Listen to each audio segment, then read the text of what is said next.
بسم اللہ الرحمن الرحیم الحمد للہ رب العالمین والصلاة والسلام علی اشرف الانبیاء وسید المرسلین اما بعد رب اشرح لی صدری ویسر لی امری واحلل عقدۃ من لسانی یفقہوا قولی ربنا زدنا علما اللہم فقہنا فی الدین۔ آج ہم انشاءاللہ سورہ آل عمران کی آیات 45 سے 60 تک، 45 سے 60 تک پڑھیں گے، اور ان آیات کے اندر ہمارے سامنے جو ایک بڑا موضوع آنے والا ہے وہ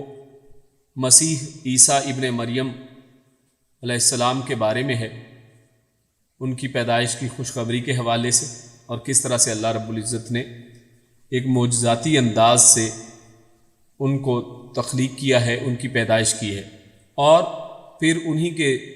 متعلق جو ہے دیگر مضامین بھی ہیں کہ وہ کس طرح سے اپنی قوم کو اور بنی اسرائیل کو صراط مستقیم کی دعوت دیتے ہیں، اور ان کو شرک کی دعوت سے، شرک کی روش سے ہٹا کر توحید کی طرف بلاتے ہیں، اور پھر ان کی اس سعی اور کوشش کے خلاف جو یہود نے ان کے خلاف سازش کی، اللہ رب العزت نے ان کا ذکر کیا ہے، اور اس کے مقابلے میں اللہ رب العزت نے اپنی تدبیر کو بھی بیان کیا ہے، اور آخر میں اللہ رب العزت نے عیسیٰ علیہ السلام کی پیدائش کا جو ایک معجزاتی واقعہ ہے، اس حوالے سے جو نصارہ کا ایک باطل عقیدہ ہے کہ عیسیٰ علیہ السلام اللہ تعالیٰ کے بیٹے ہیں کیونکہ ان کو غیر معمولی طور پر پیدا کیا گیا ہے، تو اس کا اللہ رب العزت نے رد کیا ہے، اور اللہ رب العزت نے ارشاد فرمایا ہے کہ ان کی مثال آدم علیہ السلام کی مثال کی طرح ہے۔ تو اس حوالے سے آج کے درس کو شروع کرتے ہیں۔ تو آج کے درس کا پہلا موضوع مسیح عیسیٰ ابن مریم، اور اصل میں یہی عمومی موضوع آج کے درس کا ہے۔ تو اس میں سب سے پہلے آغاز قرآن کریم کی آیات کی تلاوت اور ان کا اردو ترجمہ اس سے کرتے ہیں۔ اعوذ باللہ من الشیطان الرجیم۔ اذ، جب، یہ اذا جو ہوتا ہے یہ اسی کی شکل ہے، اذا، اور کبھی یہ از کی طرح لکھا جاتا ہے، تو از مطلب جب، قالت، اور یہاں پر قالتی ہے، قالتی یعنی جب مریم علیہ السلام کو فرمایا فرشتوں نے یا مریم، کہ اے مریم، یعنی جب مخاطب عورت ہے تو قالتی یہ اس کے لیے صیغہ استعمال کیا جاتا ہے۔ تو یہاں پر فرشتے جو ہیں مریم علیہ السلام سے مخاطب ہیں، ان کو فرماتے ہیں اذ قالت الملائکۃ یا مریم، جب فرشتوں نے مریم علیہ السلام کو مخاطب کیا اور کہا کہ اے مریم، ان اللہ، بے شک اللہ، یبشرک، وہ بشارت دیتا ہے، یبشرکی، وہ بشارت دیتا ہے آپ کو۔ جب یہاں پر یبشرکا اگر ہو تو وہ مرد کے لیے ہے، اور کی اگر آیا ہے تو یہ مؤنث کے لیے، یعنی مریم علیہ السلام کے لیے، تو یہ مؤنث کے لیے یا عورتوں کے لیے یہ صیغہ جو ہے اس عربی زبان میں بولا جاتا ہے۔ ان اللہ یبشرکی، بے شک اللہ تعالیٰ بشارت دیتا ہے آپ کو، بکلمۃ، ایک کلمے کی، منہ، اپنی طرف سے، یعنی اللہ کی طرف سے جو کلمہ ہے اللہ اس کی آپ کو ایک بشارت دیتا ہے۔ اسمہ، اور اس کا نام ہوگا المسیح عیسیٰ ابن مریم، المسیح عیسیٰ ابن مریم، مریم کا بیٹا عیسیٰ جو مسیح ہونے والا ہے۔ وجیہن، وہ معزز ہوگا، وہ وجیح ہوگا، وجیح چہرے کو، وجہ چہرے کو کہا جاتا ہے، وجیہن یعنی چہرے والا، فی الدنیا، دنیا میں، والآخرۃ، اور آخرت میں، ومن المقربین، و اور من سے، المقربین مقرب لوگوں میں سے، مقرب بندوں میں سے ہوگا، ویکلم الناس فی المہدی، اور یکلم، وہ کلام کرے گا، وہ بات چیت کرے گا، الناس، لوگوں سے، فی المہدی، گود کے اندر ہی، یعنی اس دور میں کہ جب بچے بول نہیں سکتے ہیں، یعنی پیدا ہونے کے بعد بچہ فوری طور پر نہیں بول سکتا ہے، اس کو 1 2 3 سال لگتے ہیں بولنے میں، چند الفاظ سیکھتا ہے، لیکن ان کے بارے میں فرمایا جا رہا ہے کہ وَيُكَلِّمُ النَّاسَ فِي الْمَهْدِ، کہ وہ گود کے اندر ہی، گہوارے ہی کے اندر بولیں گے، کلام کریں گے، وَكَهْلًا، اور پختہ عمر میں بھی کلام کریں گے، یعنی جب بڑے ہو جائیں گے، پختہ عمر میں آئیں گے تو اس وقت بھی کلام کریں گے، اور بچپن میں بھی کلام کریں گے، اور اس کلام سے مراد صرف الفاظ بولنا نہیں ہے، اسی لیے بڑی عمر کی بھی بات کی ہے، یعنی وہ کلام جو انسان ایک پختہ عمر میں کرتا ہے، یعنی فضل و حکمت کی باتیں جو ہیں وہ اپنے بچپن میں بھی کریں گے اور پختہ عمر میں بھی کریں گے۔ وَمِنَ الصَّالِحِينَ اور من سے الصالحین اور نیک لوگوں میں سے ہوں گے۔ قالت، تو اس پر مریم علیہ السلام نے فرمایا، ربی، اے میرے رب، انا، کس طرح سے، یعنی کیسے، یکون، ہوگا، لی، میرے لیے، ولدن، ایک اولاد، ایک بچہ، ولم، اور لم، نہیں، یعنی حالانکہ نہیں، یمسسنی، یمسس میں مس جو ہے، مس ٹچ کرنے کو کہتے ہیں عربک میں، مس کرنا، ٹچ کرنا، یہ اردو میں بھی بعض اوقات بولا جاتا ہے۔ یمسسنی، حالانکہ نہیں چھوا مجھے، بشرن، کسی بھی بشر نے، یہ نکرہ ہے، بشرن یعنی وہ کامن ناؤن کے طور پہ آیا ہے، اور اس کا مطلب ہے کہ کسی بھی انسان نے مجھے چھوا تک نہیں ہے، تو پھر کس طرح سے میرا بچہ یا بیٹا ہوگا؟ قال، تو فرمایا، کذالکی، اسی طرح، ایسا ہی ہوگا، یعنی جیسے حکم خداوندی ہو چکا ہے اسی طرح ہوگا۔ اللہ یخلق، اللہ یخلق، وہ پیدا کرتا ہے، وہ تخلیق کرتا ہے، ما، جو، یشا، وہ چاہتا ہے، اذا، جب، قضا، وہ فیصلہ کر لے، امرن، کسی بھی کام کا، فانما، پس، انما، تو اس کے سوا نہیں، یعنی تو بے شک، یعنی یقینی طور پر، یقول، تو وہ کیا کہتا ہے؟ وہ کہتا ہے، لہو، اس کو، کن، ہو جا، یعنی جب وہ کسی کام کو کرنے کا ارادہ کہتا ہے تو وہ کہتا ہے کہ ہو جا، فیکون، تو وہ ہو جاتا ہے۔ تو یہ پہلی آیات تھی 45 سے 47، پہلی 3 آیات، جس کے اندر اللہ رب العزت نے مریم علیہ السلام کو ایک بیٹے کی بشارت دی ہے، اور اس حوالے سے ان کا نام بھی ذکر کیا ہے کہ ان کا نام مسیح عیسیٰ ابن مریم ہوگا۔ تو یہ عیسیٰ علیہ السلام کا لقب ہے، مسیح جو ہے وہ عیسیٰ علیہ السلام کا لقب ہے، اگرچہ ہر شخصی، اور اسی حوالے سے کلمہ، ان کو کہا گیا ہے بکلمتن، تو یہ کلمہ جو ہے یہ بھی عیسیٰ علیہ السلام کا لفظ ہے، اسی لیے اللہ رب العزت نے، پہلے بھی آیات گزر چکے، یہاں پر بھی دوبارہ لفظ آیا ہے کہ ان کو کلمہ کہا گیا ہے، یبشرک بکلمۃ منہ، کہ اللہ کی طرف سے ایک کلمے کی بشارت وہ دیتے ہیں۔ تو یہ کلمہ ان کا ایک لقب ہے، اور اس کی پہلے بھی وضاحت گزری تھی کہ کلمہ اللہ رب العزت، یعنی کن جو کہتا ہے، یہ ایک اللہ کا کلمہ ہے کہ ہو جا، اور وہ چیز ہو جاتی ہے، اور ایک معنی میں تو یہ کن کے اندر ہر چیز ہی شامل ہے، کہ ہر چیز کا جب اللہ کسی بھی چیز کا ارادہ کرتا ہے تو کن کہتا ہے اور وہ چیز ہو جاتی ہے۔ مگر عیسیٰ علیہ السلام کے بغیر باپ کے پیدا ہونے پر انہیں یہ بطور شرف یہ لقب دیا گیا ہے، یہ ان کے لیے ایک شرف اور باعث عزت بات ان کے لیے یہ اللہ رب العزت نے لقب کے طور پر استعمال کیا ہے کہ وہ اللہ کے کلمہ کے طور پر ہے۔ اور فرشتوں نے مریم علیہ السلام سے یہاں پر ڈائریکٹ یہ بات کی ہے، اذ قالت الملائکۃ یا مریم، تو مریم علیہ السلام سے فرشتوں نے بالمشافہ بات کی ہے، اور جس کا ذکر سورہ مریم میں بھی ہے کہ جبریل علیہ السلام انسانی شکل میں ان سے ہم کلام ہوئے، تو لہٰذا یہ بات چیت جو ہے ڈائریکٹ مریم علیہ السلام کے ساتھ فرشتوں کی ہوئی ہے۔ اور یہاں پر جو ان کے نام کے لیے لفظ آیا ہے المسیح، تو مسیح کا لفظ جو ہے مسح، اس سے نکلا ہے، اور مسح، آپ مسح کو جانتے ہیں، ہم وضو کرتے ہیں تو وضو میں بھی اپنے ہاتھوں کو سر کے اوپر بھگو کر سر کے اوپر پھیرتے ہیں، تو اس پھیرنے کو مسح کہتے ہیں۔ تو اسی لحاظ سے یعنی مسح کا مطلب ہوتا ہے پھرنا یا پھیرنا، تو یعنی جیسے ہاتھ پھیرنا یا زمین کی مساحت یعنی زمین کے اوپر پھیرنا،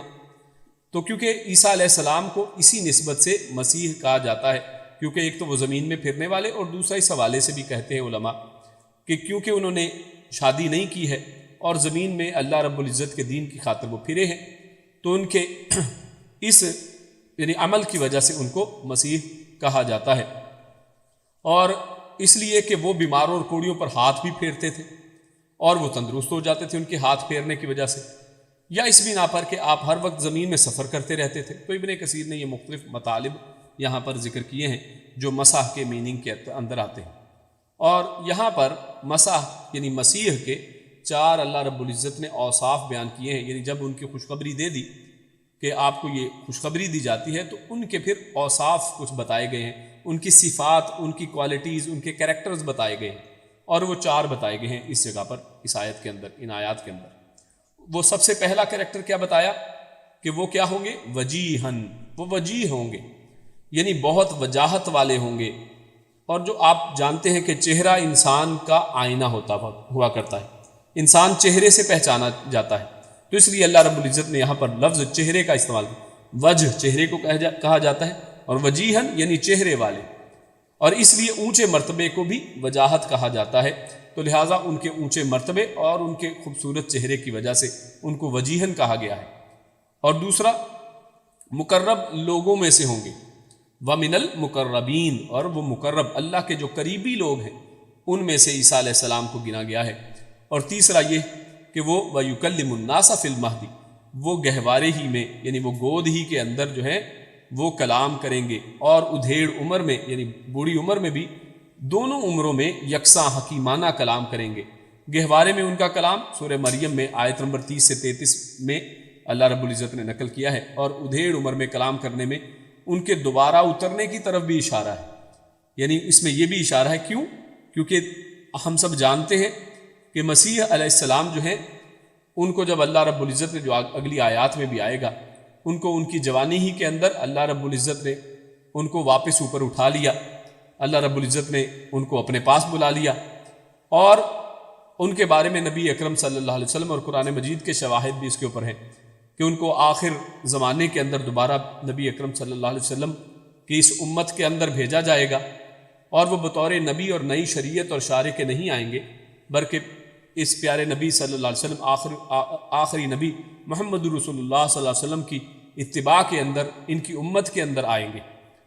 اور ان کے امتی بن کر ان کے اندر ان کی امامت کروائیں گے، اور کوئی نئی اپنی شریعت لے کر نہیں آئیں گے۔ تو اس میں اس کی طرف بھی اشارہ ہے وَكَهْلًا، اور پختہ عمر کے اندر، اور کہل جو ہے وہ ان کو اس وقت آیا ہی نہیں تھا،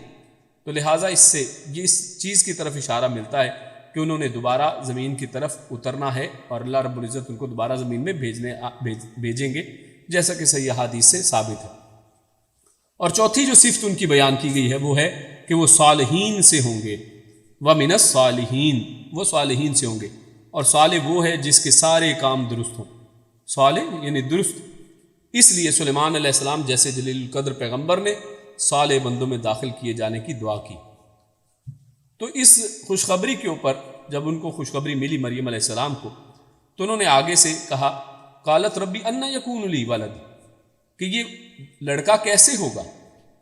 تو مریم علیہ السلام کو جب یہ لڑکے کی خوشخبری دی گئی تو انہوں نے تعجب کا اظہار کیا ہے، لیکن یہ تعجب کا اظہار اس کے ناممکن ہونے کی طرف نہیں ہے، یعنی ایسا نہیں کہا کہ یہ کیسے ہو سکتا ہے، یہ امپاسبلٹی کی بات نہیں، بلکہ کس طرح ہوگا، یعنی یہ اس کا پروسیس کیا ہوگا، یہ کس طرح ہونے پر کیا ہے، کیونکہ ظاہری اسباب موجود نہیں تھے، یعنی اللہ رب العزت ہر کام کر سکتے ہیں، اس کے اوپر تو ان کو یقین ہے، لیکن یہ کس طرح سے ممکن ہوگا جبکہ ظاہری اسباب نہیں ہے، تو اس کے اوپر ایک تعجب کے طور پر ان کا یہ قول ذکر کیا گیا ہے۔ اور زکریہ علیہ السلام کے قصے میں وہاں پر ہم نے دیکھا پچھلی آیات کے اندر کہ وہاں پر اللہ رب العزت نے کہا کہ اللہ تعالیٰ یفعل،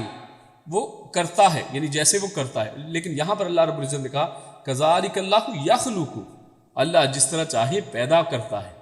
تو جو یفعل کا لفظ زکریہ علیہ السلام کے لیے استعمال ہوا تھا وہ عام ہے، کیونکہ وہاں میاں بیوی دونوں موجود تھے، یعنی وہ حالات اس میں تمام جو ہے اسباب موجود تھے،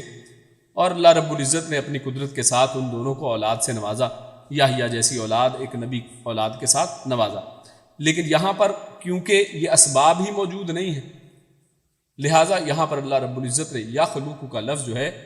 وہ استعمال کیا ہے، اور یخلق یہ جو لفظ ہے یہ خاص ہے کیونکہ مرد کے بغیر اسباب ہی مکمل نہیں ہوتے ہیں، لیکن اللہ رب العزت کی ذات جو ہے وہ بغیر اسباب کے پیدا کرنے والی ہے، اسی لیے فرمایا کذالک اللہ یخلق ما یشاء، جو وہ چاہتا ہے وہ کرتا ہے۔ اور آگے اس کی مزید وضاحت فرما دی کہ جب اللہ رب العزت کسی چیز کا ارادہ کرتے ہیں تو اس کو کہتے ہیں کہ کن، اور فیکون، تو وہ ہو جاتی ہے، جس سے ہمارے سامنے یہ سارا معاملہ بڑا واضح ہو جاتا ہے۔ عیسیٰ علیہ السلام کو اللہ رب العزت نے جب بھیجا ہے تو ان کو بہت سے معجزات دے کر بھی بھیجا ہے، جس میں سے ایک معجزے کا ذکر تو اوپر ہی آیت کے اندر آ گیا کہ وہ اپنی گہوارے ہی کے اندر بولیں گے، جو کہ ایک معجزے کی شکل ہے، کیونکہ کوئی بھی شخص جو ہے، یعنی کوئی بھی ایسا بچہ جو ہے جو گہوارے میں ہو، گود میں ہو، وہ بول نہیں سکتا ہے، لیکن عیسیٰ علیہ السلام کو یہ معجزہ عطا فرمایا گیا۔ اور اس کے بعد اللہ رب العزت اگلی آیات میں فرماتے ہیں وَيُعَلِّمُهُ الْكِتَابَ وَالْحِكْمَةَ اور يُعَلِّمُهُ وہ تعلیم دے گا اسے الکتابہ کتاب کی، والحکمت اور حکمت کی، والتورات اور تورات کی، والانجیل اور انجیل کی، ورسولا اور انہیں یعنی عیسیٰ علیہ السلام کو رسول بنائے گا،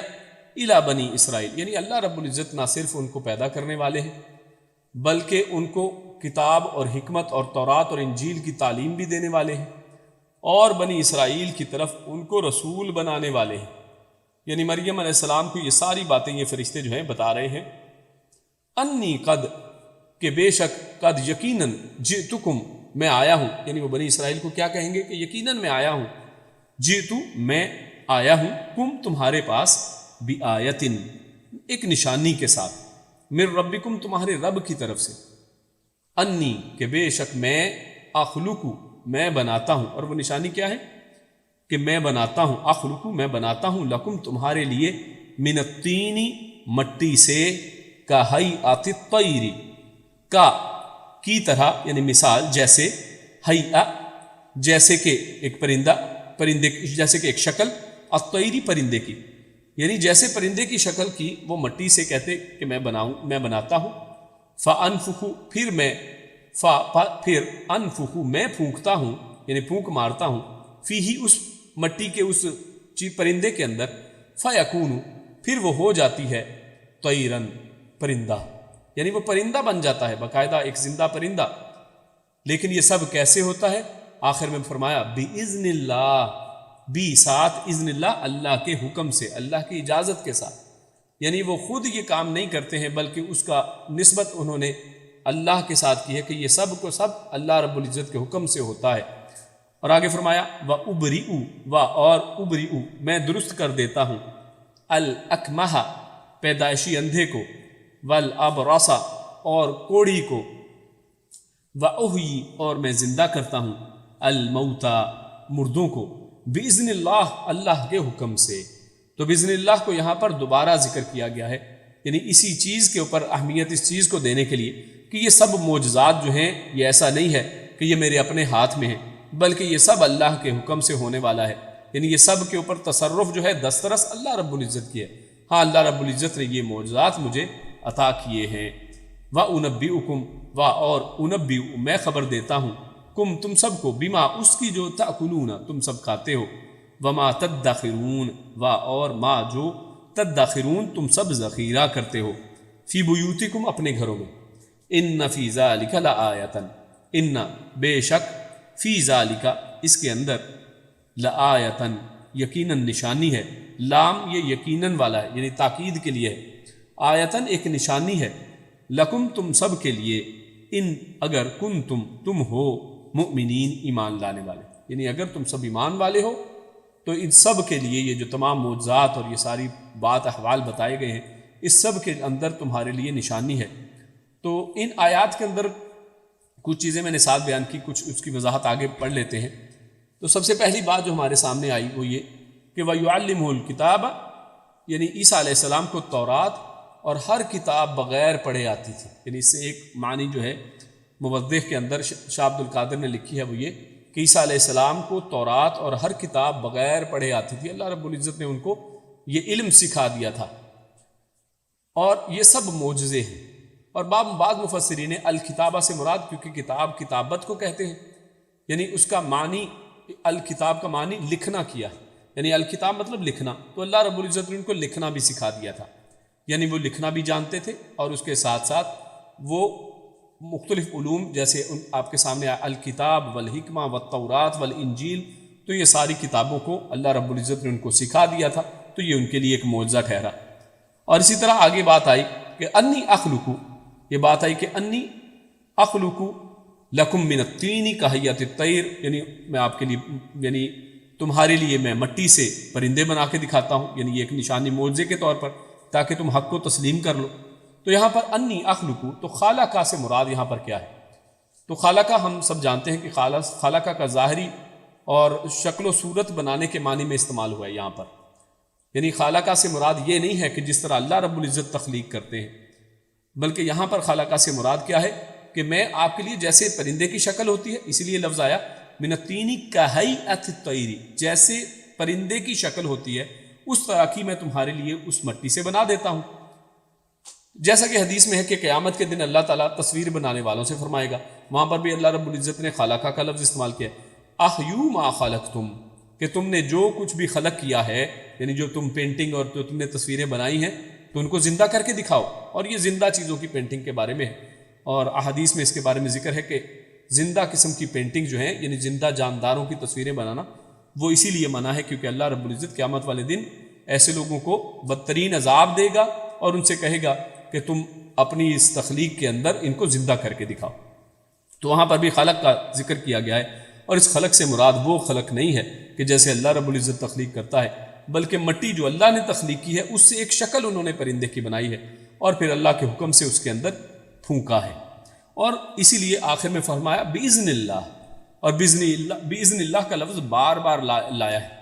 اور اسے بتانا مقصود یہ ہے کہ اگر اللہ تعالیٰ کا حکم نہ ہوتا تو عیسیٰ علیہ السلام یہ معجزات نہ دکھا سکتے۔ اور یہی ہر نبی کے معجزات کا حال ہے کہ تمام انبیاء، یہ پہلے بھی بات ہم کر چکے ہیں کہ تمام معجزات جو ہیں انبیاء جو ہیں، اور اسی طرح اولیاء ان کے ہاتھوں میں جو کرامات ہیں، اور انبیاء جن کے ہاتھوں میں معجزات، تو اصل میں ان کے اپنے ہاتھ میں، ان کے اپنے اختیار میں نہیں ہوا کرتے، بلکہ اللہ کے اذن کے ساتھ ہوا کرتے ہیں۔ اس سب کا اختیار اللہ کے ہاتھ میں ہوا کرتا ہے، اور اس کی ہم نے مثالوں کے ساتھ وضاحت موسیٰ علیہ السلام کے حوالے سے بھی آپ کے سامنے رکھی تھی کہ ان کے پاس لاٹھی تھی، لیکن ان کو خود معلوم نہیں تھا کہ اس لاٹھی سے کیا کیا کیا جا سکتا ہے، اور اللہ رب العزت حکم دیتے کہ اس لاٹھی کو پانی پر مارو تو پانی 2 ٹکڑے ہو جائے گا، اس کو پتھر پر مارو تو اس سے 12 چشمے نکل آئیں گے، اس کو زمین پر پھینکیں تو اس سے وہ اژدہا یا سانپ کی شکل بن جاتا تھا۔ تو یہ تمام معجزات جو ہیں انبیاء ان کے اپنے اختیار میں نہیں بلکہ اللہ کے اذن کے ساتھ ہیں۔ ہاں، اللہ رب العزت نے ان کے ہاتھوں سے کروائے ہیں تاکہ ان کی قوم ان کے اوپر ایمان لے کر آئے، اور ایک معجزات اور آیت کے طور پر، ایک نشانی کے طور پر ان کی طرف بھیجے۔ اللہ تعالیٰ نے اپنے ہر نبی کو اس کے زمانے کی مناسب سے معجزات عطا فرمائے، اور موسیٰ علیہ السلام کے زمانے میں جادو کا زمانہ تھا، سو اللہ تعالیٰ نے انہیں ویسے ہی معجزات عطا فرمائے ہیں جیسا کہ ان کے زمانے میں تھے، اور وہ معجزات دے کر بھیجا جن سے تمام جادوگر ان کو دیکھ کر دنگ رہ گئے، اور ان کی عقل جو ہے چکرا گئی۔ بالآخر وہ جادوگر از خود مسلمان ہوئے اور اسلام کی راہ میں سولی چڑھنے تک کے لیے تیار ہو گئے۔ اور اسی طرح عیسیٰ علیہ السلام کے زمانہ، کیونکہ یہ زمانہ طب اور علوم طبیہ یعنی سائنس کا زمانہ تھا، طب کا زمانہ تھا، لہٰذا اللہ تعالیٰ نے انہیں وہ معجزات عطا فرمائے جن کے سامنے تمام جو ہیں ڈاکٹر اور تمام طبیب حضرات جو تھے اور سائنسدان اپنے عاجز اور درماندہ ہونے کا اعتراف کیے بغیر نہ رہ سکے کہ کون ہے جو مردے کو زندہ کر کے دکھا سکے، کون ہے جو پیدائشی اندھے کو دوبارہ دیکھنے کے قابل بنا سکے، اور کون ہے جو کوڑی کا علاج کر سکے۔ تو عیسیٰ علیہ السلام کو انہی کے زمانے کے اعتبار سے معجزات عطا فرمائے گئے، اور ہمارے رسول صلی اللہ علیہ وسلم کے زمانے میں فصاحت اور بلاغت اور شعر و ادب کا ڈنکا بجتا تھا، یعنی ایک زبان دانی کا زمانہ تھا جس میں زبان کا جو ہے اس کو کرشمہ سازی اس کی ہوا کرتی تھی۔ سو اللہ تعالیٰ نے ان پر وہ کتاب نازل فرمائی جس نے تمام فصحاء و بلغاء کی گردنیں خم کر دی۔ اللہ تعالیٰ نے انہیں 3 طرح کا چیلنج دیا۔ پہلے پورے قرآن کی مثل لانے کا کہا، جس کا ذکر سورہ بنی اسرائیل آیت نمبر 88 میں ہے کہ اگر تم پورے کو اس قرآن کی طرح کا کوئی ایک اور قرآن لا کے دکھا دو اگر تم اتنے ہی ماہر ہو۔ پھر 10 صورتیں اس جیسی لانے کا حکم دیا، پھر اپنے چیلنج کو تھوڑا اور ہلکا کیا اور کہا کہ اس جیسی کوئی ایک صورت ہی لا کر دکھا دو، مگر یہ بار بار چیلنج سننے کے باوجود اس جیسی 10 صورتیں تو کجا اس جیسی ایک صورت بھی پیش نہ کر سکے۔ اور کیوں؟ اس لیے کہ پروردگار کا کلام مخلوق کے کلام سے مماثلت نہیں رکھتا ہے، یعنی کوئی مخلوق پروردگار کے کلام سے اور پروردگار کے کسی بھی اعتبار سے اس کا مقابلہ نہیں کر سکتی ہے۔ آگے چلتے ہیں، اس سے اگلی آیات کے اندر عیسیٰ علیہ السلام کی دعوت کا ذکر ہے کہ کس طرح سے عیسیٰ علیہ السلام جو ہیں انہوں نے توحید کی اور صراط مستقیم کی دعوت دی ہے، اور بنی اسرائیل نے جو اپنی طرف سے باطل عقائد گھڑ لیے تھے،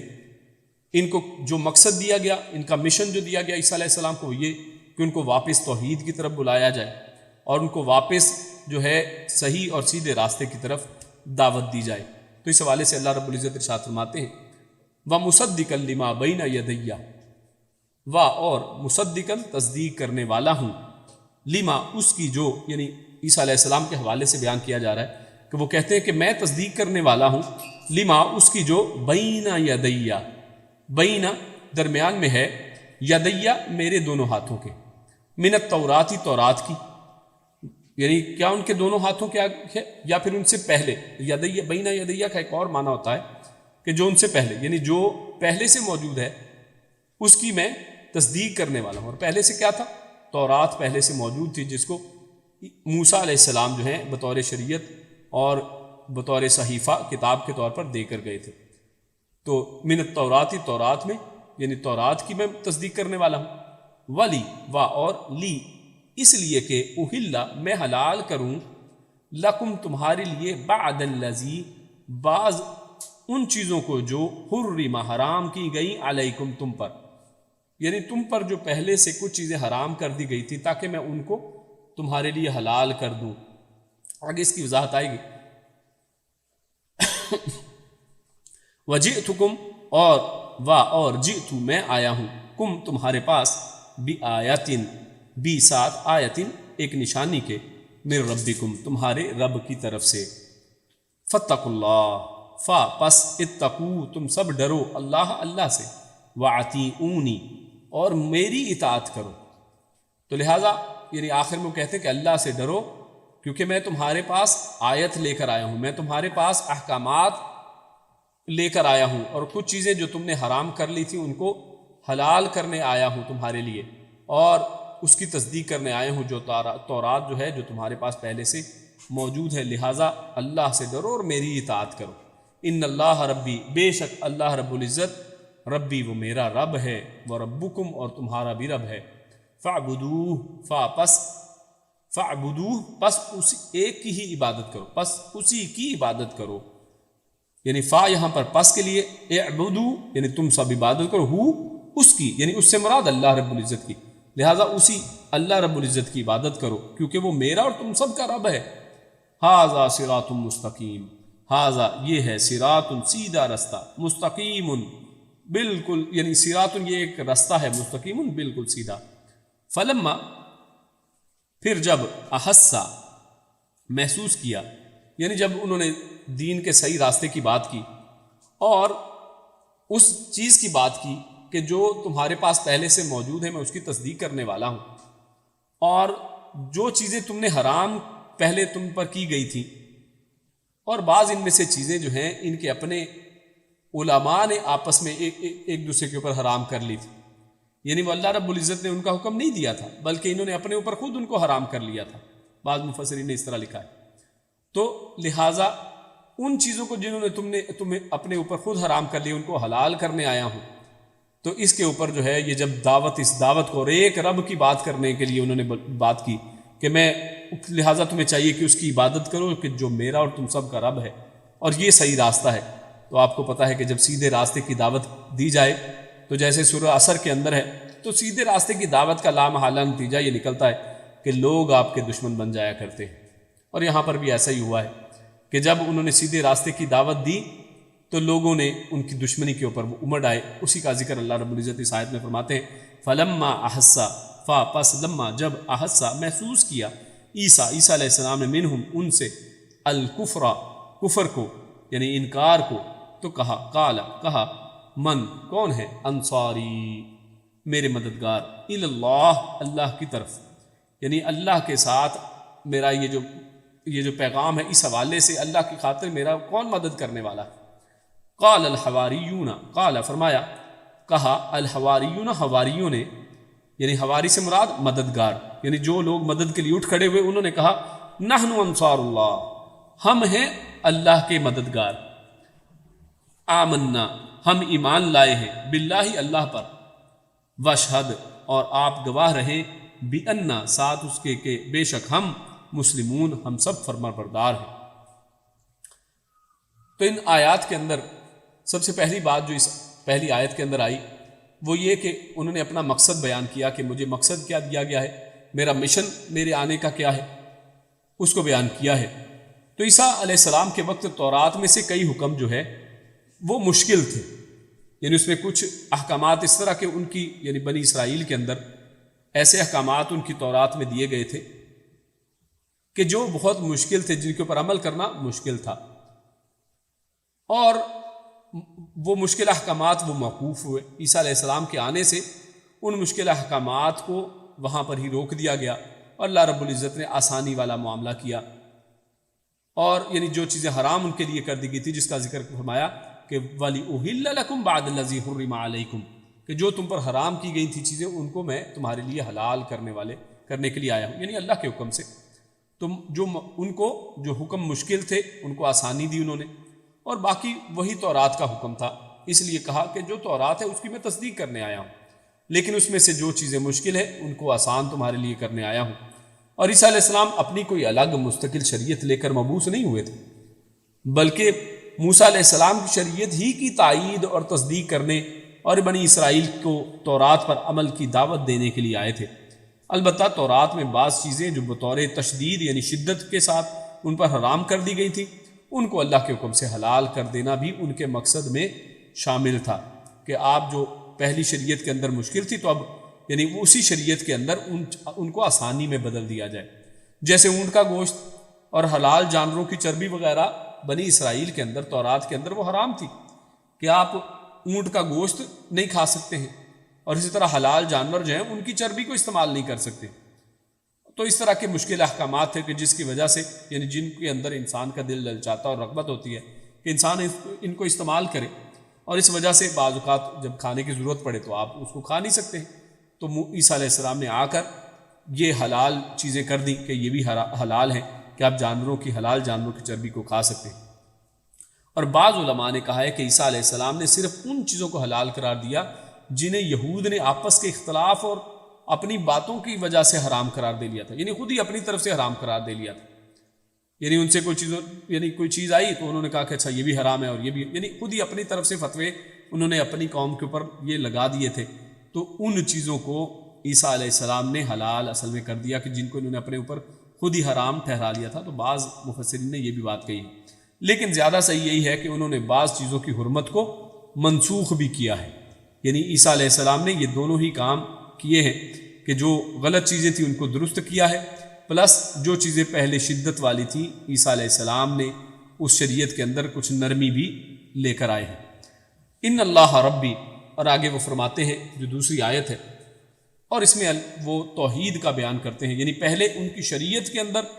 اس کے اندر انہوں نے سیدھا راستہ ان کو دکھایا کہ یہ اصل میں تمہارے لیے سیدھا راستہ ہے کہ جس کے اندر تم ادھر ادھر بھٹک چکے ہو، تو میں تمہارے لیے ان تمام چیزوں کا حل لے کر آیا ہوں، تمہارے اس پاس میں نشانی لے کر آیا ہوں،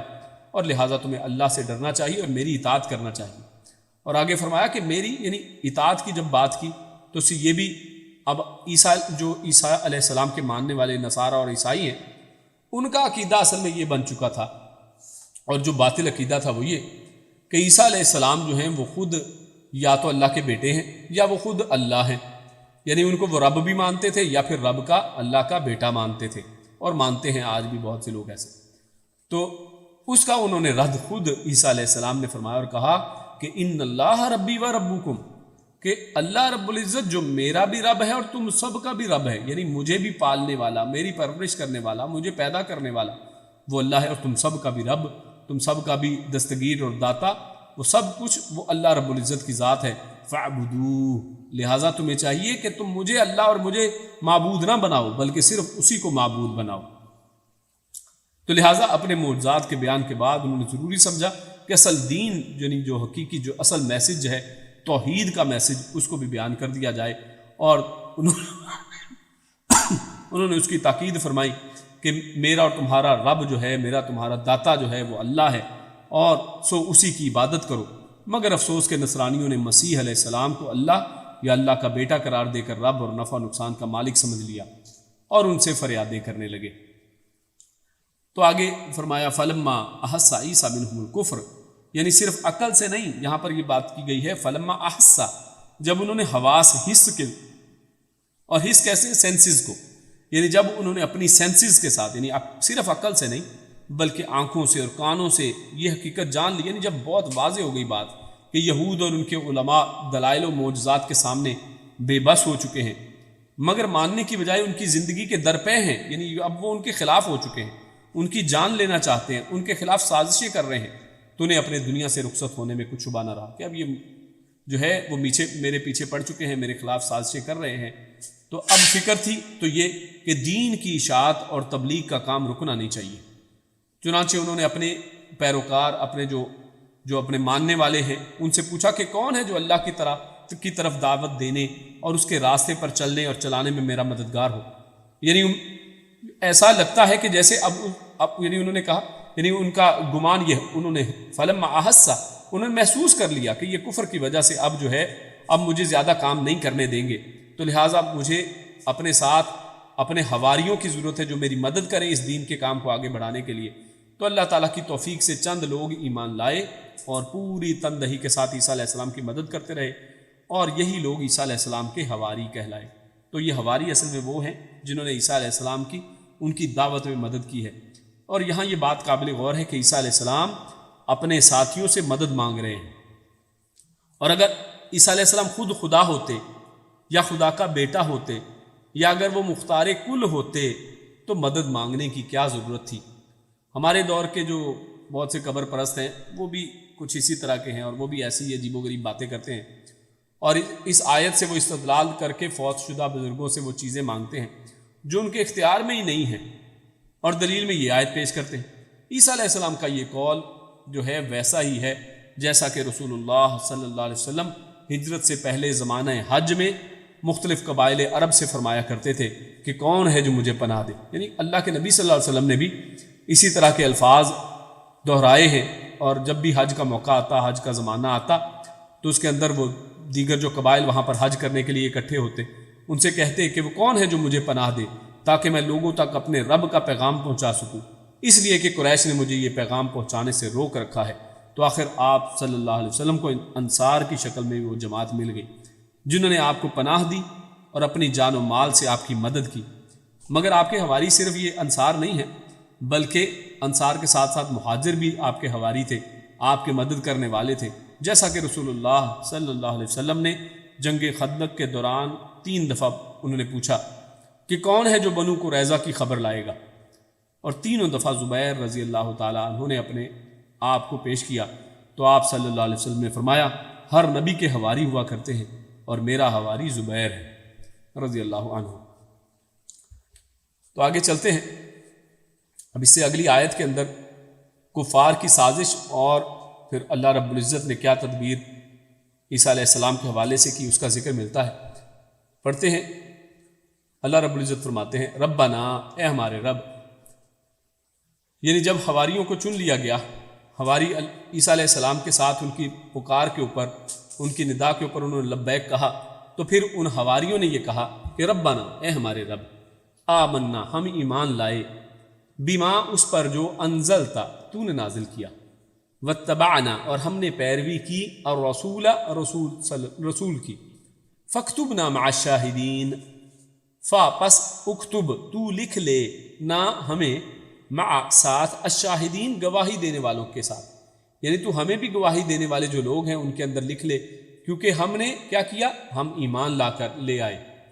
اور اس پر ایمان لائے جو تو نے نازل کیا، اور ہم نے پیروی کی اپنے رسول کی، یعنی رسول نے جب پکارا ہمیں مدد کے لیے تو ہم نے ان کی پیروی کی، ہم نے لبیک کہا، تو لہٰذا تو ہمیں گواہوں میں لکھ لے۔ تو اس کے مقابلے میں، یعنی ایک طرف یہ حواری ہے اور اس کے مقابلے میں کیا ہے، ومکروا، تو جو یعنی بنی اسرائیل تھے، جو یہود تھے، انہوں نے ان کے خلاف سازشیں کی، ومکروا، ان سب نے تدبیر کی، ومکر اللہ، اور اللہ نے بھی تدبیر کی، واللہ، اور اللہ، خیر الماکرین،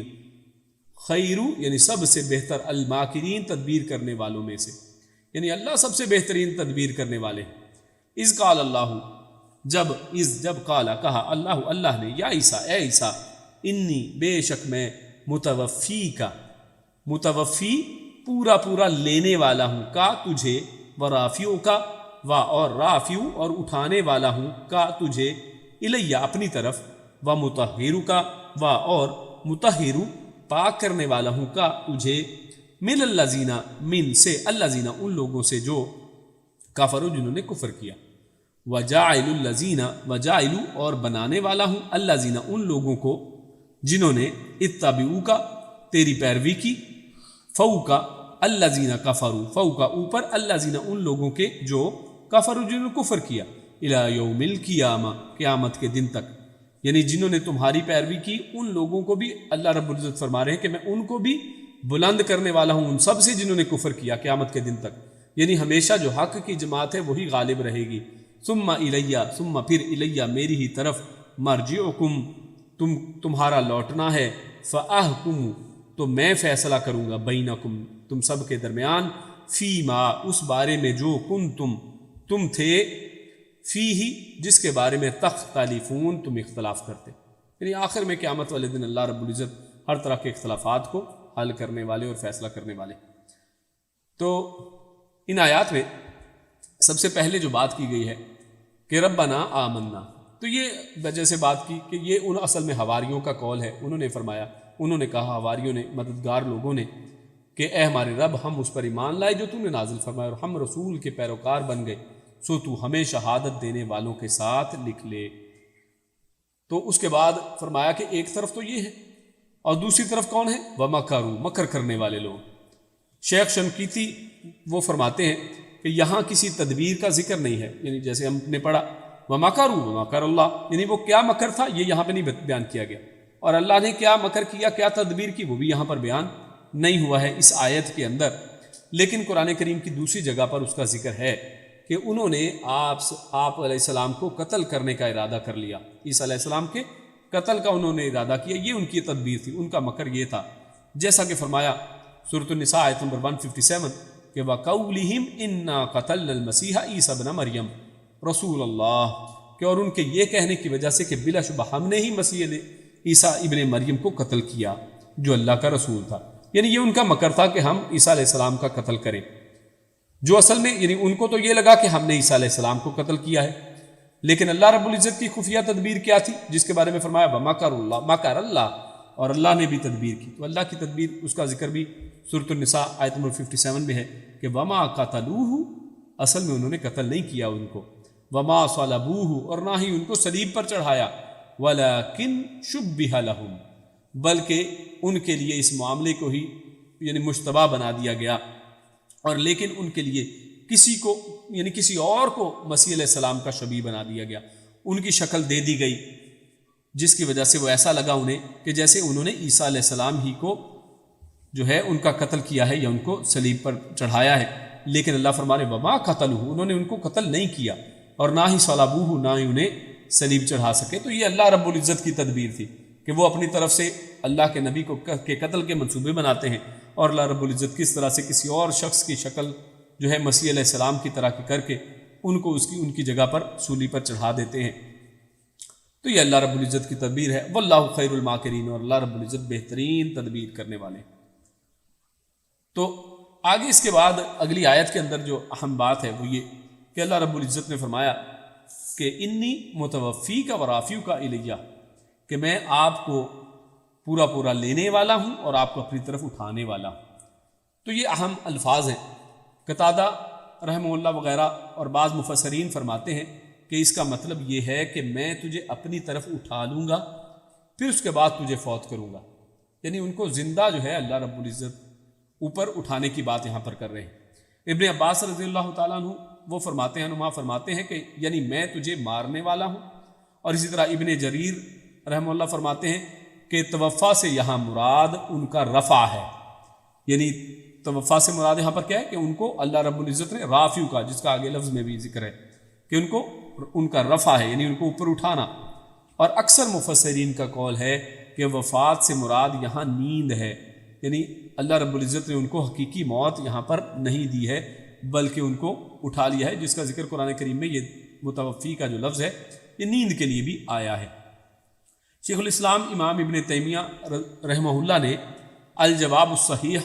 میں لکھا ہے کہ لغت عرب میں توفی کے معنی استیفاء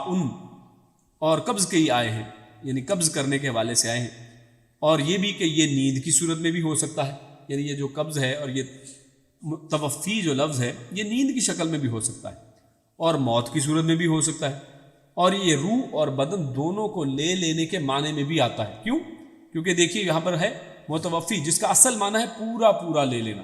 اور پورا لینا یہی ہے کہ انسان کو روح اور بدن دونوں سمیت لے لیا جائے، تو یہ پورا پورا لینا ہے، تو اس کو بھی مفسرین نے اس طرح سے لکھا ہے۔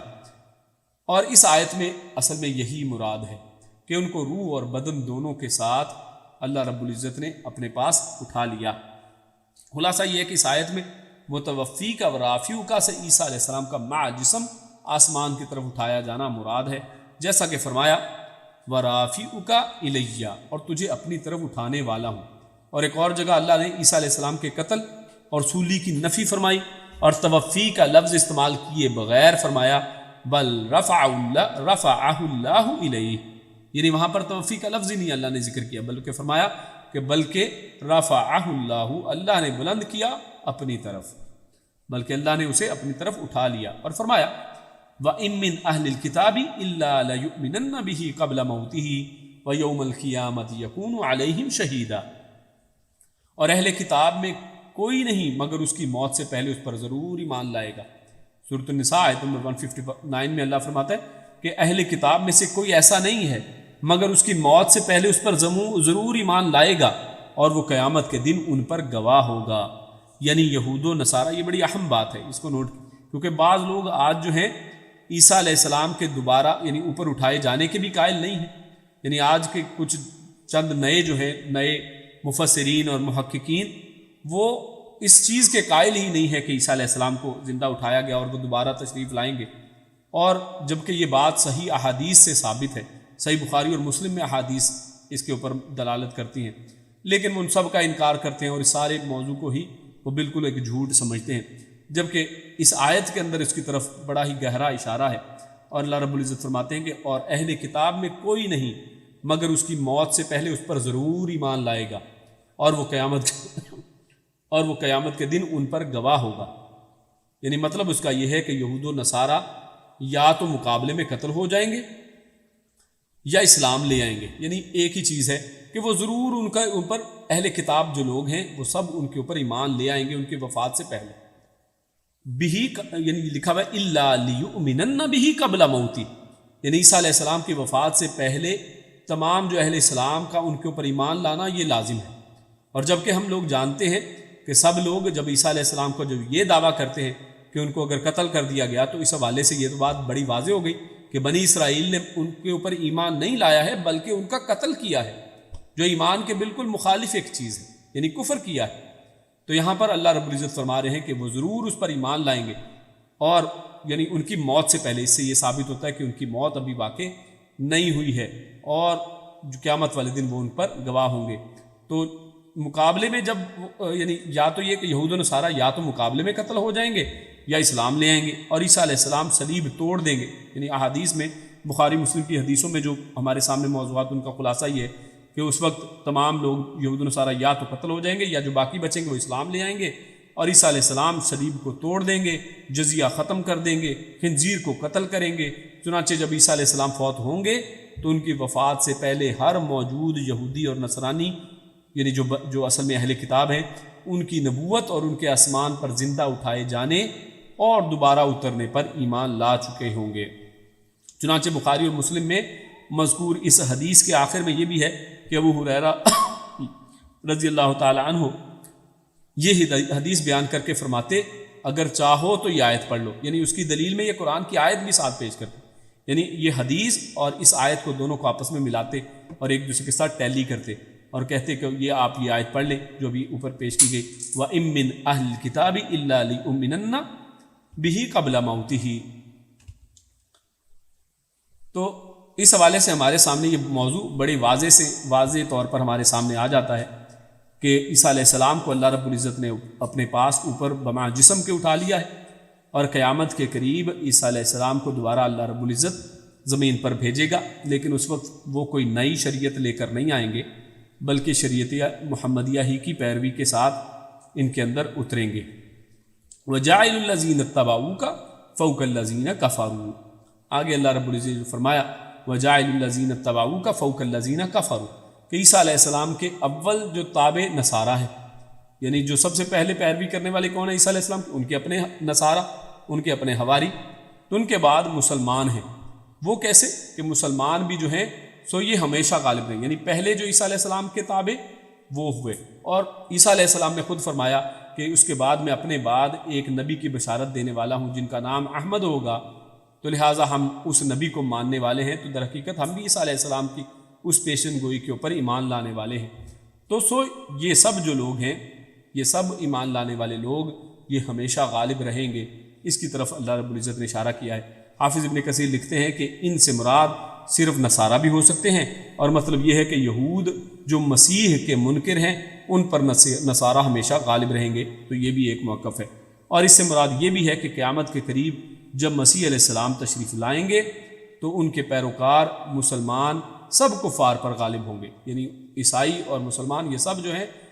یعنی وہ بھی کیونکہ اسلام کو قبول کر لیں گے، عیسیٰ علیہ السلام پر ایمان لے آئیں گے، تو یہ سب جو ہیں دیگر کفار یعنی جو یہود کے ساتھ جو آخر میں مقابلہ ہونے والا ہے اس سب میں یہ سب غالب ہوں گے انشاءاللہ۔ اسے آگے چلتے ہیں، تو آخر میں اللہ رب العزت نے جو آخری آیات ہیں ان کے اندر جو موضوع ہمارے سامنے ہے وہ یہ کہ عیسیٰ علیہ السلام کی یہ جو پیدائش، یہ کس طرح کی پیدائش ہے، اور اس سے استدلال جو عیسائی لیتے ہیں کہ وہ اللہ کے بیٹے ہیں یا وہ اللہ ہیں کیونکہ وہ بڑے ہی ایک معجزانہ طریقے سے پیدا ہوئے، تو اس کا رد اللہ رب العزت نے اس آیت کے اندر فرمایا ہے۔ اللہ رب العزت ارشاد فرماتے ہیں فَأَمَّا الَّذِينَ كَفَرُوا پس اما رہے، یعنی جو الَّذِينَ وہ لوگ جو کفروا جنہوں نے کفر کیا، تو رہے وہ لوگ جنہوں نے کفر کیا، فَأُعَذِّبُهُمْ پس اعذبو میں عذاب دوں گا، ہم ان سب کو عذاباً شدیدا شدید عذاب، فی الدنیا دنیا میں، والآخرہ اور آخرت میں، وما لہم من ناصرین اور ما نہیں لہم ان کے لیے من ناصرین کوئی بھی مددگاروں میں سے، یعنی اللہ ان کو عذاب دے گا اور ان دنیا میں اور آخرت کے اندر دونوں میں ان کو عذاب دیا جائے گا اور ان کا کوئی مددگار نہیں ہوگا۔ وَأَمَّا الَّذِينَ آمَنُوا اور اس کے مقابلے میں ان تمام دلائل کو دیکھ لینے کے بعد جو لوگ ایمان لانے والے ہیں، وَعَمِلُوا الصَّالِحَاتِ اور عملوا انہوں نے عمل کیے الصالحات نیک، فَيُوَفِّيهِمْ پس یوفی وہ پورا پورا دے گا ہم انہیں اجورہم ان کے اجر، تو اللہ رب العزت ان کو پورا بدلہ دینے والے ہیں۔ واللہ اور اللہ لا یحب نہیں پسند کرتا الظالمین ظلم کرنے والوں کو۔ ذالک یہ نتلوہ ہم پڑھ رہے ہیں، ہم تلاوت کر رہے ہیں، ہم سنا رہے ہیں، اسے علیکہ یعنی ہم اس چیز کو پڑھ کر علیکہ آپ کو سنا رہے ہیں، آپ پر تلاوت کر رہے ہیں، من الآیاتی آیتوں میں سے، والذکری اور ذکر میں سے، ذکر نصیحت کو کہتے ہیں، الحکیمی حکمت والی، یعنی ہم یہ آپ کے اوپر حکمت والی نصیحتیں اور اللہ کی آیتیں وہ پڑھ کر آپ کے اوپر سنا رہے ہیں، آپ کو سنا رہے ہیں۔ انا بے شک مثل عیسیٰ مثال عیسیٰ علیہ السلام کی، عند اللہ اللہ کے نزدیک، اللہ کے ہاں، کا جیسے مثالی مثال آدم علیہ السلام کی، خلقہ اس نے پیدا کیا اس کو یعنی عیسیٰ علیہ السلام کو اور آدم علیہ السلام کو، من تراب مٹی سے، ثم پھر قال فرمایا، لہو اس کو، کن ہو جا، فیکون تو وہ ہو گیا۔ تو اللہ رب العزت نے آدم علیہ السلام کو مٹی سے پیدا کیا، اور پھر جیسے عیسیٰ علیہ السلام کی دفعہ کہا کن، تو اسی طرح آدم علیہ السلام کی دفعہ اللہ رب العزت نے کہا کن، اور وہ ہو گئی۔ الحق یعنی یہ حق ہے، یعنی یہ جو بات اوپر ساری بیان کی گئی ہے یہ سب حق ہے، من ربی کا تیرے رب کی طرف سے، فلا پس لا نہیں، تکن تم نہ ہونا، من الممترین من سے، الممترین شک کرنے والوں میں سے، یعنی آپ کے رب کی طرف سے یہ حق بات آپ کے سامنے بیان کر دی گئی ہے تو تم شک کرنے والوں میں سے نہ ہونا۔ تو اس میں پہلی دو آیات کے اندر تو اللہ رب العزت نے یہ تمام دلائل پہلے دینے کے بعد پھر یہ بات کی کہ جو لوگ کفر کریں گے تو اللہ رب العزت ان کو عذاب دے گا اور ان کا کوئی مدد کرنے والا نہیں ہے، اور جو لوگ ایمان لائیں گے اور جو نیک عمل کریں گے تو اللہ رب العزت ان کو پورا پورا اجر دینے والے ہیں، اور اللہ رب العزت ظلم کرنے والوں کو پسند نہیں کرتا ہے۔ اور ظلم سے مراد کیا ہے؟ شرک، یعنی ایمان کے بعد شرک جو ہے اس سے بچنا بہت ضروری ہے، کیونکہ اللہ رب العزت شرک کرنے والوں کو، ظالموں کو پسند نہیں کرتے ہیں۔ اللہ رب العزت نے قرآن کریم کے اندر فرمایا ہے کہ ان الشرک لظلم عظیم، شرک کی سب سے بڑا جو ہے ظلم ہے۔ اور آخر میں اللہ رب العزت ارشاد فرماتے ہیں کہ عیسیٰ علیہ السلام کی مثال جو ہے وہ آدم علیہ السلام کی طرح ہے۔ اور یہ صورت شروع سے لے کر یہاں تک، یعنی آیت نمبر 59 جو ہم یہ آیت ہے جس میں اللہ رب العزت نے عیسیٰ علیہ السلام کی مثال آدم علیہ السلام کی طرح کہا ہے، وفد نجران کے بارے میں نازل ہوئی ہے۔ یعنی یہ شروع سے سورہ آل عمران جو ہم پڑھ رہے ہیں یہاں سے آخر تک 59 آیت تک یہ تمام موضوع ہم پڑھتے آئے ہیں، دیکھتے آئے ہیں کہ سب کا تعلق جو ہے اس کے اندر جو نجران کے عیسائی ہیں ان کو نصیحت کرنا اس کے اندر مقصد ہے، ان کو مخاطب کیا گیا ہے۔ اور اس وفد نے رسول اللہ صلی اللہ علیہ وسلم سے بحث کے دوران عیسیٰ علیہ السلام کی اللہ کا بیٹا ہونے پر اس سے استدلال کیا کہ وہ بغیر باپ کے پیدا ہوئے۔ یعنی جب ان کی بات چیت یہ ہو رہی تھی تو انہوں نے یہ بھی ایک دلیل دی کہ وہ تو اللہ کے بیٹے ہیں، اور دلیل یہ دی کیونکہ اللہ رب العزت نے ان کو بن باپ کے پیدا کیا ہے، صرف مریم علیہ السلام سے پیدا کیا۔ تو اس آیت میں اللہ تعالیٰ نے تردید فرمائی ہے کہ اگر بغیر باپ کے پیدا ہونا اللہ کا بیٹا ہونے کی دلیل ہو سکتا ہے تو آدم علیہ السلام جو ماں باپ دونوں کے بغیر پیدا ہوئے، عیسیٰ علیہ السلام کی ماں تھی مریم علیہ السلام اور باپ اللہ رب العزت نے کلمہ کن سے ان کو پیدا کر دیا ہے۔ تو اگر یہی اس چیز کی دلیل ہے تو آدم علیہ السلام کو تو بغیر ماں اور بغیر باپ کے اللہ نے پیدا کیا ہے، تو دونوں کے بغیر اگر آدم علیہ السلام پیدا ہوئے وہ بالأولیٰ پھر اللہ کا بیٹا کہلانے کے حقدار ہیں۔ یعنی اگر یہی کوئی کرائیٹیریا ہے کہ اللہ کا بیٹا ایسا شخص ہوگا تو پھر وہ زیادہ حقدار ہیں، لیکن حقیقت یہ ہے کہ یہ عقیدہ بالکل باطل ہے۔ یعنی نہ ہی آدم علیہ السلام اللہ کے بندے ہیں، بیٹے ہیں، اور نہ ہی عیسیٰ علیہ السلام اللہ کے بیٹے ہیں، بلکہ یہ دونوں اللہ رب العزت کے مقرب جو ہے انبیاء ہیں، اللہ رب العزت کے رسول ہیں، اور اللہ رب العزت کے مقرب اور صالح بندے ہیں۔ اور اصل میں اللہ تعالیٰ نے آدم علیہ السلام کی طرح مسیح علیہ السلام کو بھی کن سے پیدا کر کے اپنی قدرت کاملہ کو ظاہر فرمایا ہے کہ اللہ رب العزت کس طرح سے قدرت رکھتے ہیں۔ الحق من ربک، اور یہاں یعنی عیسیٰ علیہ السلام کے بارے میں تمہارے سامنے جو یہاں پر حق بیان ہوا ہے، یہ جو ساری تفصیل بنی یہی نجران کے عیسائیوں کو کہا جا رہا ہے کہ یہ سب کچھ جو آپ کے سامنے بیان کیا گیا ہے یہ تیرے رب کی طرف سے ہے، یہ سب کچھ آپ کے رب کی طرف سے یہ بیان کیا گیا، اور یہی اصل میں حق ہے، یہی حقیقت ہے، اور اس میں شک و شبہ کی ہرگز گنجائش نہیں ہے۔ اور یہ خطاب ویسے تو لگتا ہے الحق، یعنی کہ جیسے اللہ کے نبی صلی اللہ علیہ وسلم کو کہا جا رہا ہے، بظاہر نبی اکرم صلی اللہ علیہ وسلم مخاطب نظر آتے ہیں، مگر مقصود تمام مسلمانوں کو تنبیہ کرنا ہے کہ جو حق بات ہے من ربی کا، وہ تمہارے رب کی طرف سے ہے، فلا تکن من الممترین، اور آپ شک کرنے والوں میں سے نہ ہوں۔ یعنی اللہ رب العزت کے کلام کے اندر شک کرنا کسی کے لیے یہ جائز نہیں ہے کہ اللہ کے کلام میں شک کرے، اور اسی طرح اللہ کے نبی صلی اللہ علیہ وسلم کے فرامین جو اللہ کے رب العزت کی وحی ہی کا نتیجہ ہے تو ان کے اوپر بھی شک نہیں کرنا چاہیے، بلکہ جو صحیح احادیث ہمارے سامنے آ جائے ان کے اوپر یقین کرنا چاہیے، یہی ہمارے ایمان کا حصہ ہے۔ اللہ رب العزت سے دعا ہے کہ اللہ رب العزت ہم سب کو قرآن کریم کو پڑھنے کی، اس سے ہدایت حاصل کرنے کی، اور اس حکمت والے قرآن سے نصیحت پکڑنے کی توفیق عطا فرمائے۔ اللہ رب العزت ہم سب کو سیدھے راستے پر لائے، اللہ رب العزت نیک عمل اور اچھی سمجھ کی توفیق عطا فرمائے۔ سبحان ربک رب العزت عما یصفون وسلام علی المرسلین والحمد للہ رب العالمین۔ جزاکم اللہ خیرا وبارک اللہ فیکم۔ السلام علیکم ورحمۃ اللہ وبرکاتہ۔